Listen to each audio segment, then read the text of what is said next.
क्या आपको वाकई लगता है कि आप पावरफुल हैं? क्या आपको लगता है कि आपके बैंक बैलेंस का बढ़ता हुआ नंबर आपकी जीत का सबूत है? आज अपनी असलियत का आईना देखिए और खुद से पूछिए, आप दौड़ रहे हैं या आपको दौड़ाया जा रहा है? हमारा लॉजिकल दिमाग हमें रोज सुबह एक ही झूठ बोलकर उठाता है, थोड़ा और पैसा, थोड़ा और रुतबा और फिर जिंदगी सेट है। पर सच तो यह है कि आप जितना ऊपर जा रहे हैं उतने ही बड़े गुलाम बनते जा रहे हैं। आपने लग्जरी तो खरीद ली पर उसे भोगने का समय बेच दिया। आपने सिक्योरिटी तो खरीद ली पर सुकून खो दिया। आप उस चूहे की तरह हैं जो एक पहिए पर भाग रहा है। आपको लगता है आप आगे बढ़ रहे हैं पर आप वहीं खड़े हैं। बस पहिया तेज घूम रहा है और आप बस थक रहे हैं। आपने दुनिया जीतने की रेस में खुद को ही खो दिया है। लोग आपकी कुर्सी को सलाम करते हैं, आपको नहीं। और जिस दिन ये कुर्सी हिलेगी आप देखेंगे कि आपके पास अपना कहने के लिए एक साया तक नहीं बचा। क्या इसे आप सफलता कहते हैं? आज मैं आपको एक ऐसी कहानी सुनाने वाला हूं जिसके दो किरदार हैं, विक्रम और राघव। बचपन में दोनों एक ही मिट्टी में खेले, एक ही स्कूल में गए, पर जवानी की दहलीज पर रास्ते अलग अलग हो गए। राघव ने संतोष को चुना और अपने गांव में ही एक छोटी सी किराने की दुकान खोल ली। वहीं विक्रम के सिर पर सबसे बड़ा बनने का जुनून सवार था।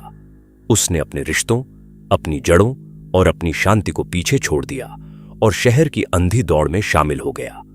विक्रम शहर की सबसे ऊंची बिल्डिंग के टॉप फ्लोर पर बैठा एक ऐसा शख्स था जहां से पूरा शहर उसके पैरों के नीचे दिखता था। उसका लॉजिक सिंपल था, जिसके पास पैसा है ईश्वर उसके साथ है। वो हर हफ्ते मंदिरों में लाखों का दान करता, बड़े बड़े हवन करवाता, पर उसकी नीयत सिर्फ एक ही थी, ईश्वर को रिश्वत देकर अपनी किस्मत खरीद लेना।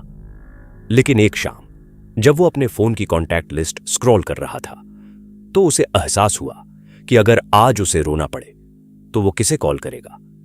एक भी नाम ऐसा नहीं था जो बिना किसी मतलब के उससे जुड़ा हो। उसका लॉजिकल माइंड चीख रहा था, तू सक्सेसफुल है, पर उसकी रूह ने जवाब दिया, तू सिर्फ एक अमीर लाश है। पिछले 5 सालों से उसने बिना दवाई के नींद नहीं ली थी। शरीर सोने के बिस्तर पर था पर मन कांच के टुकड़ों पर। तभी उसे याद आया गांव की वो कच्ची सड़क जहां वो और राघव एक ही साइकिल पर स्कूल जाया करते थे। तब जेब में पैसे नहीं थे पर हंसी ऐसी कि पूरा गांव गूंज उठता था। उसे याद आया कि कैसे बारिश में दोनों की साइकिल की चेन उतर गई थी और वो कीचड़ में सने हुए दोनों दोस्त सड़क किनारे बैठकर ठहाके लगा रहे थे। उस समय विक्रम के पास कुछ नहीं था, फिर भी उसे लगा था कि वो पूरी दुनिया का मालिक है। और आज उसके पास सब कुछ है, पर वो हंसी कहीं खो गई है। उसने राघव को पीछे छोड़ दिया था क्योंकि उसे लगा था कि राघव छोटा रह गया है। उसे लगा था कि तरक्की का मतलब गांव को भूल जाना है। इसी पछतावे और अपनी पावर को दोबारा साबित करने की जिद में उसने अपनी कार बाहर निकली और अपने गांव की तरफ मोड़ दी। गांव पहुंचकर उसने देखा राघव अपनी पुरानी दुकान पर बैठा एक बूढ़ी औरत को सामान दे रहा था। उस औरत के पास 2 रुपए कम थे। राघव ने मुस्कुराकर कहा, कोई बात नहीं, अगली बार दे देना। विक्रम गाड़ी से उतरा। राघव उसे देखकर ठिठक गया और बोला, विक्रम, तू यहां इतने सालों बाद?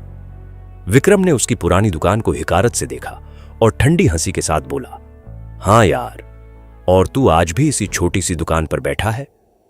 फिर उसने अपनी महंगी घड़ी राघव की आंखों के सामने लहराई और अहंकार से कहा, राघव, देख इसे, मेरी 1 मिनट की कीमत तेरी इस पूरी दुकान की महीने की कमाई से ज्यादा है। मैंने शहर खड़े किए, मंदिर बनवाए, और तू अब भी नमक तेल में फंसा है और मैं आसमान छू रहा हूं। राघव मुस्कुराया और बोला, विक्रम, तेरी घड़ी समय तो महंगा दिखाती है, पर क्या तुझे सुकून का एक पल भी नसीब होता है? तूने बाहर मंदिर तो बनवा लिए, पर अपने अंदर के मंदिर को कब्र बना दिया है। तू वो अमीर भिखारी है जो सोने की कटोरी लेकर शांति की भीख मांग रहा है और वही शांति ढूंढते हुए आज यहां आया है। विक्रम को गुस्सा आया।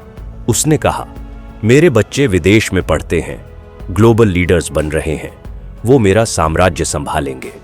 तेरे बच्चे क्या करेंगे, इसी दुकान पर हिसाब करेंगे। तभी राघव के 2 बच्चे स्कूल से लौटे। चेहरों पर धूल थी, पर आंखों में चमक। उन्होंने आते ही राघव के पैर छुए और काम में हाथ बटाने लगे। राघव ने उनके सिर पर हाथ फेरा और विक्रम की तरफ मुड़ा। विक्रम, तूने पूछा ना कि मेरे बच्चों का भविष्य क्या है। देख, इनका भविष्य तो मेरे सामने खड़ा है, जो अपने का आदर करना जानते हैं। पर तेरा, तू सोच रहा होगा मुझे ये सब कैसे पता कि तेरे बच्चे तुझसे दूर हो चुके हैं। दोस्त, जब तू शहर की अंधी दौड़ में भाग रहा था, तब मैं यहां बैठकर इंसानों को पढ़ना सीख रहा था। अभी जब मेरे बच्चे मेरे पैर छू रहे थे, तब तेरी जेब में तेरा फोन 3 बार बजा और तूने नफरत से उसे काट दिया। मेरे बच्चों के हाथ मेरे पैरों पर थे और तेरे हाथ उस फोन को चुप कराने में लगे थे। बस वहीं मुझे दिख गया कि मेरे बच्चे मेरे पास हैं और तेरे बच्चे तुझसे सिर्फ अपनी मांग के जरिए जुड़े हैं। तेरे बच्चे तुझसे नहीं, तेरी प्रॉपर्टी से प्यार करते हैं। तूने उन्हें सुविधाएं दी, पर संस्कार देना भूल गया। तू उन्हें विरासत देगा, मैं अपने बच्चों को परंपरा दे रहा हूं। तूने वारिस तैयार किए हैं, पर मैंने इंसान पाले हैं। अब तू बता, असली पावर किसके पास है?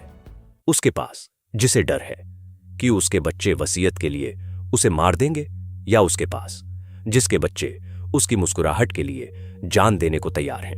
विक्रम का लॉजिक मिट्टी में मिल गया।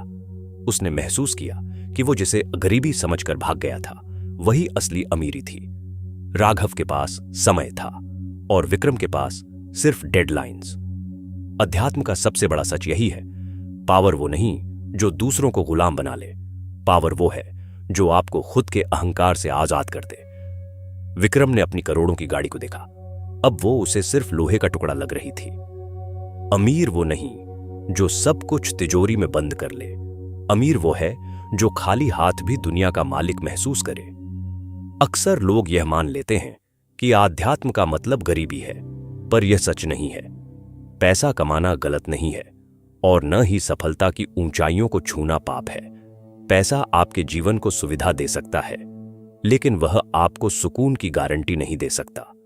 दिक्कत तब शुरू होती है जब आप पैसा कमाने के चक्कर में अपनी वैल्यूज और अपनों को दांव पर लगा देते हैं।